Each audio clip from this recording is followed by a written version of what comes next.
Hello friends, welcome to one style cooking. நாம் இன்றைக்கி பார்க்க போகிற ரெசிபி வந்து பார்த்திங்கன்னா சூப்பரான சிக்கன் பிரியாணி தாங்க. ஸோ இந்த சிக்கன் பிரியாணியில் வந்து நம்ம ஹரியாலி ஸ்டைல் சிக்கன் பிரியாணி பார்க்க போகிறோம். ரொம்பவே சூப்பராக இருக்கும். எப்போவுமே ஒரே மாதிரி பிரியாணி செய்யாமல் கண்டிப்பாக இந்த மாதிரி டிஃப்ரெண்ட்டாக செஞ்சு கொடுங்க.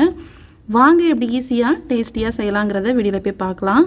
வீடியோக்குள்ளே போகிறதுக்கு முன்னாடி கீழே உள்ள ரெட் கலர் சப்ஸ்கிரைப் பட்டனை கிளிக் பண்ணுங்கள்.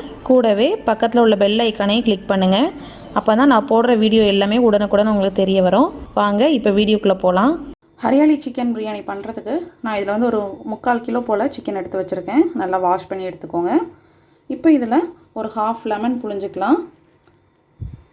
சீட் இருக்கிறதுனால நான் சீடை மட்டும் எடுத்துகிட்டு லெமன் ஜூஸை மட்டும் சேர்த்துக்கிறேன்.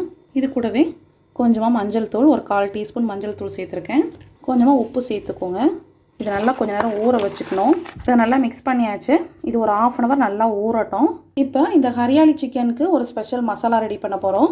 இதுக்கு ஒரு மிக்ஸி ஜாரில் ஒரு கையளவு கொத்தமல்லி, நல்லா ஃப்ரெஷ்ஷாக உள்ள கொத்தமல்லி எடுத்துக்கோங்க. தண்டு அதிகம் சேர்க்காமல் இலைகள் அதிகமாக எடுத்துக்கோங்க. இது கூடவே ஒரு கையளவு புதினாவும் நல்லா ஃப்ரெஷ்ஷாக உள்ள புதினாவை எடுத்துக்கோங்க. இந்த மாதிரி ஃப்ரெஷ்ஷாக செய்கிறப்ப நம்மளுக்கு கலர் நல்லா கிடைக்கும். இது கூடவே வந்து பார்த்திங்கன்னா பச்சை மிளகா ஒரு 6 மிளகா எடுத்திருக்கேன். நான் காரத்துக்கு வந்து பச்சை மிளகா தான் மெயினாக யூஸ் பண்ணுறேன். இது கூடவே பார்த்திங்கன்னா கொஞ்சம் இஞ்சி, இந்த பிரியாணிக்கு தேவையான இஞ்சியை நான் இதிலே சேர்த்து அரைச்சிக்க போகிறேன். 30 கிராம் அளவு இஞ்சி, 30 கிராம் அளவு பூண்டையும் சேர்த்துக்கிறேன். இப்போ இது எல்லாம் சேர்த்து நல்லா ஃபைன் பேஸ்ட்டாக அரைச்சி எடுத்துக்கலாம். மசாலா நல்லா சூப்பராக அரைப்பட்டாச்சு. நம்ம இஞ்சி பூண்டு பேஸ்ட் நீங்கள் தனியாக வச்சுருந்தீங்க அப்படின்னா புதினா, கொத்தமல்லி, பச்சை மிளகா மட்டும் அரைச்சி எடுத்துக்கோங்க. இப்போ நம்ம பிரியாணி பண்ண ஆரம்பிச்சிடலாம். நான் வந்து இன்றைக்கி பார்த்திங்கன்னா பிரியாணி வந்து இந்த மாதிரி கடாயில் பண்ணுறேன். நீங்கள் வந்து குக்கரில் கூட இதே மெத்தடில் பண்ணலாம். இப்போ வந்து நம்ம ஆயில் ஆட் பண்ணிக்கலாம். இதில் ஒரு 100 ml கிட்ட கோகோனட் ஆயில் ஆட் பண்ணியிருக்கேன். கொஞ்சம் சன்ஃப்ளவர் ஆயில் ஆட் பண்ணிக்கலாம். இப்போ ஆயில் நல்லா சூடானதும் கொஞ்சம் 3 பீஸ் பட்டை ஆட் பண்ணியிருக்கேன். அதுவே 6 ஏலக்காய், 6 கிராம்பு ஆட் பண்ணிக்கலாம். சின்னதாக ஒரே ஒரு ஜாவித்ரி பூ வந்து பார்த்திங்கன்னா கருப்பு ஏலக்காய். இது வந்து ரொம்ப ஃப்ளேவர் ரொம்ப அதிகமாக இருக்கும், அதனால் ஒன்று மட்டும் ஆட் பண்ணுறேன். ஒரு ஸ்டார் ஆனேஸ் இலையை இந்த மாதிரி ஒரே ஒரு இலையை மட்டும் கட் பண்ணி சேர்த்துருக்கேன். வெங்காயம் ஆட் பண்ணிடலாம். ஒரு மீடியம் சைஸ் வெங்காயத்தை மெல்லிஸாக கட் பண்ணி வச்சுருக்கேன். இதை சேர்த்து வதக்கிக்கலாம். தேங்காய் எண்ணெய் சேர்த்துருக்கிறதுனால இந்த மாதிரி நுரக்கூடி வரும். இந்த மாதிரி தேங்காய் எண்ணெய் சேர்த்து பண்ணுறப்ப நம்மளுக்கு ஃப்ளேவர் ரொம்ப நல்லாயிருக்கும். பிரியாணிக்கு வந்து எப்போவுமே கொஞ்சம் ஆயில் அதிகமாக தான் தேவைப்படும். அந்த மாதிரி சேர்த்து செஞ்சால் தான் உங்களுக்கு டேஸ்ட்டும் நல்லாயிருக்கும். ஏன்னா வெங்காயம் எல்லாம் நல்லா வதங்கியிருக்கு பாருங்கள். நல்லா கலர் நல்லா சேஞ்ச் ஆகிருக்கு. இந்தளவு நல்லா கலர் சேஞ்ச் ஆகிடணும். இது கூட நான் ஒரே ஒரு பழுத்த தக்காளி மட்டும் கட் பண்ணி ஆட் பண்ணுறேன். சேர்த்து மிக்ஸ் பண்ணிக்கலாம். தக்காளி ஆட் பண்ணதும் நம்ம ஏற்கனவே அரைச்சி வச்சிருந்தோம்ல புதினா, கொத்தமல்லி, பச்சை மிளகா, அது போகிற இஞ்சி பூண்டு பேஸ்ட்டு, அது எல்லாத்தையும் ஆட் பண்ணிக்கலாம். இஞ்சி பூண்டு பேஸ்ட் நீங்கள் தனியாக வச்சுருந்தீங்க அப்படின்னா தக்காளி ஆட் பண்ணுறதுக்கு முன்னே ஆட் பண்ணிக்கோங்க. இப்போ இதை நான் எல்லாம் சேர்த்து மொத்தமாக வதக்க போகிறேன். கொத்தமல்லி, புதினாவோட பச்சை வாசனையும் தக்காளியும் நம்மளுக்கு நல்லா குக் ஆயிரும். தேவையான உப்பை ஆட் பண்ணிடலாம். பண்ணி நல்லா இந்த பச்சை வாசனை போகிறது வரைக்கும் நல்லா குக் பண்ணிக்கலாம். இது ஒரு 3 நிமிஷம் குக் பண்ணால் போதும். தக்காளி எல்லாமே நல்லா நம்மளுக்கு குக் ஆயிரும். இப்போ பார்த்திங்கன்னா அந்த மசாலாலாம் நல்லா குக் ஆகி அந்த ஆயிலாம் நல்லா பிரிஞ்சு வந்துட்டுருக்கு பாருங்கள். தக்காளி நல்லா குக் ஆகிடுச்சு. தக்காளி நல்லா மேஷ் பண்ணி விட்டுக்கோங்க.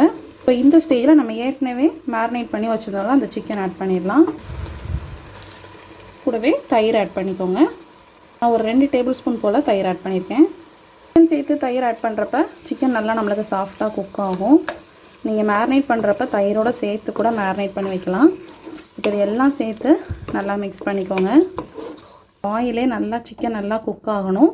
இப்போ இதுக்கு நம்ம ஒரே ஒரு மசாலா மட்டும்தான் ஆட் பண்ண போகிறோம். இது வந்து பார்த்திங்கன்னா ஹோம்மேட் பிரியாணி மசாலா, வீட்டிலே ரெடி பண்ணது. பட்டை, ஏலக்காய் எல்லாம் இதோட வீடியோ வந்து நான் அப்லோட் பண்ணியிருக்கேன். அது டிஸ்கிரிப்ஷனில் லிங்க் கொடுக்கேன், செக் பண்ணி பாருங்கள். மசாலா ஒரு டேபிள் ஸ்பூன் கிட்ட ஆட் பண்ணியிருக்கேன்.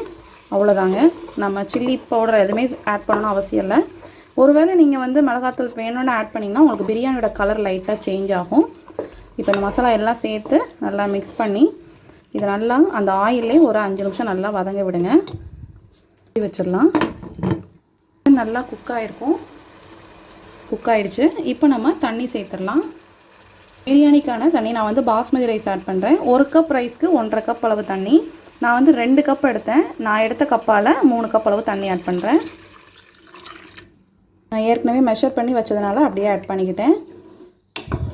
இப்போ நல்லா சேர்த்து மிக்ஸ் பண்ணிக்கோங்க. நீங்கள் ஒருவேளை ஜீரக சம்பா அரிசியாக இருந்துச்சுன்னா பழைய அரிசிக்கு 1 கப் ரைஸ்க்கு 2 கப் அளவு தண்ணி சேர்த்துக்கோங்க. இது பாஸ்மதி ரைஸ்க்கு 1க்கு 1.5 கரெக்டாக இருக்கும். இப்போ அவ்வளோதாங்க. இப்போ உப்பு காரம் எல்லாம் செக் பண்ணி பார்த்துக்கோங்க. இந்த ஸ்டேஜில் நம்ம சாப்பிட்ற பதத்தை விட ஒரு பதம் வந்து நல்லா தூக்கலாக இருக்கணும். சேர்த்ததும் உப்பெல்லாம் செக் பண்ணதும் ஒரு ஹாஃப் லெமனை புழிஞ்சு விட்டுக்கோங்க. ஏற்கனவே ஹாஃப் லெமன் அந்த சிக்கனில் புழிஞ்சு ஊற்றணும். நல்லா கொதி வந்துருச்சு. ஊற வச்ச பாஸ்மதி ரைஸ் ஆட் பண்ணிக்கலாம். ரைஸ் வந்து பார்த்திங்கன்னா நான் பிரியாணி செய்ய ஆரம்பிக்கிறப்ப ஊற வச்சுருந்தேன். இப்போ எல்லாம் வதக்கி சேர்க்குறதுக்கு ஒரு 20 மினிட்ஸ் கிட்ட ஆயிரும். இதுதான் கரெக்டாக இருக்கும். சேர்த்து நல்லா மிக்ஸ் பண்ணிக்கோங்க. இப்போ பார்த்திங்கன்னா நமக்கு ரைஸை நல்லா மிக்ஸ் பண்ணியாச்சு. உப்பு காரம் எல்லாமே கரெக்டாக இருக்குது. சிக்கனும் வந்து பாதிக்கு மேலே வெந்திருக்கும். நம்ம தம்மெல்லாம் போட்டு வேகிறப்ப கரெக்டாக ஆயிரும் நம்மளுக்கு. இப்போ இந்த அரிசியும் தண்ணியும் ஈக்குவலாக வரது வரைக்கும் நல்லா குக் பண்ணிட்டு இது ஒரு 5 மினிட்ஸ் கூட ஆகாது. அதுக்கப்புறம் நம்ம தம் போட்டுடலாம். நம்மளுக்கு பிரியாணி ரைஸு சிக்கன் ரெண்டுமே சேர்ந்து நல்லா ஈவனாக வந்திருக்கு பாருங்கள். தண்ணி கொஞ்சம் இருக்குது. இது நம்மளுக்கு கரெக்டான ஸ்டேஜ் தம் போடுறதுக்கு. இதில் ஒரு ஹோல் இருக்குது பாருங்கள். இதில் வந்து ஒரு கிராம்பு வச்சு க்ளோஸ் பண்ணி வச்சுக்கிறேன். நீங்கள் வந்து ஃபுல்லாக அலுமினியம் ஃபாயில் வச்சு க்ளோஸ் பண்ணணுன்னா கூட க்ளோஸ் பண்ணலாம். இப்போ ஒரு தோசைக்கல் வச்சு அதுக்கு மேலே அந்த பாத்திரத்தை வச்சுக்கலாம். பழைய தோசைக்கல் வச்சு அதுக்கு மேலே நம்ம பிரியாணி பாத்திரத்தை வச்சிடலாம்.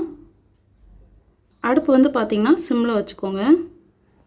சிம்மில் வச்சு ஒரு 15 நிமிஷம் வச்சுட்டு அதுக்கப்புறம் அடுப்பை ஆஃப் பண்ணி ஒரு 10 நிமிஷம் கழித்து ஓப்பன் பண்ணிங்கன்னா பிரியாணி சூப்பராக ரெடி ஆயிரும். இப்போ பார்த்திங்கன்னா தம்மெல்லாம் வச்சு 10 நிமிஷம் தாண்டி ஆயிடுச்சு.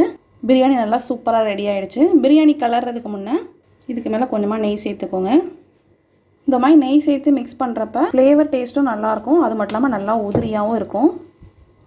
பாருங்கள் நல்லா சூப்பராக உதிரியாக கலர் நல்லா ஒரு மாதிரி க்ரீன் கலரில் வந்திருக்கு பாருங்கள். ரொம்பவே சூப்பரான டேஸ்டான நம்மளோட ஹரியாலி சிக்கன் பிரியாணி ரெடி ஆகிடுச்சு. கண்டிப்பாக இந்த ரெசிபி வீட்டில் ட்ரை பண்ணி பாருங்கள். இந்த பிரியாணி செஞ்சு பார்த்துட்டு உங்களுக்கு கமெண்ட் பாக்ஸில் தெரிவிங்க. நெக்ஸ்ட் ஒரு சூப்பரான ஒரு வீடியோவில் மீட் பண்ணுறேன்.